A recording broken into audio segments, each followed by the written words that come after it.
Hello everyone, welcome back to my channel Drishti में। तो आज मैं लुसेंट हिस्ट्री भारत का इतिहास टॉपिक मध्यकालीन भारत जो है वो उस मध्यकालीन भारत में हम गजनी पढ़ लिए थे और आज पढ़ेंगे मोहम्मद गौरी।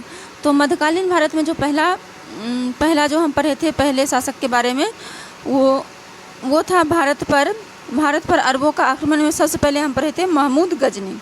सबसे पहले पढ़े थे महमूद गजनी और महमूद गजनी के बाद अब हम पढ़ेंगे मोहम्मद गौरी और मोहम्मद गौरी के बाद देखते हैं सल्तनत काल, फिर सल्तनत काल पढ़ेंगे। मोहम्मद गौरी थोड़ा पढ़ लेते हैं। तो देखिए मोहम्मद गौरी जो हैं वो गौर मोहम्मद गजनी के अधीन एक छोटा सा राज्य था।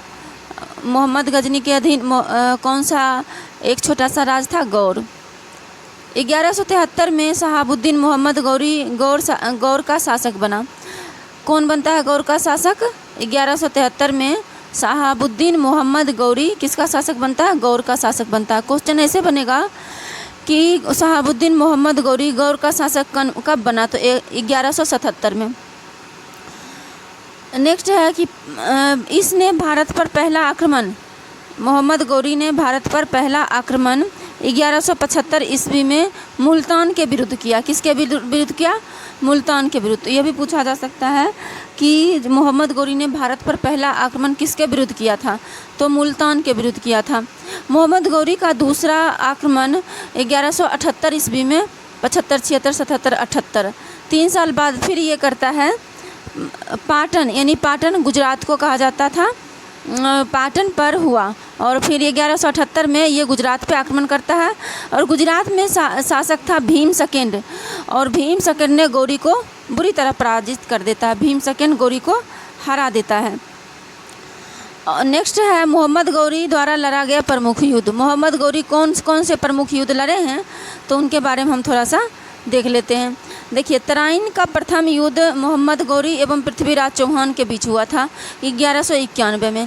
तराइन का प्रथम युद्ध 1191 में गौरी और पृथ्वीराज चौहान के बीच हुआ था और इसमें चौहान विजयी रहे थे। नेक्स्ट है कि तराइन का द्वितीय युद्ध। तराइन का द्वितीय युद्ध 1192 में हुआ था। 1192 गौरी और पृथ्वीराज चौहान, ये भी 1192 में हुआ था। गौरी और पृथ्वीराज का चौहान कब हुआ था? 1192 में और इसका परिणाम हुआ गौरी विजयी रहा। नेक्स्ट है चंदावर का युद्ध। चंदावर का युद्ध 1194 में हुआ था, 1 साल छोड़ के, और गौरी एवं जयचंद के बीच हुआ था और इसमें भी गौरी विजयी रहा।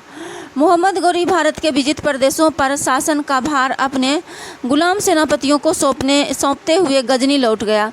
मोहम्मद गौरी जो था वो भारत के विजित प्रदेशों पर शासन का भार अपने गुलाम सेनापतियों को सौंपते हुए गजनी लौट गया।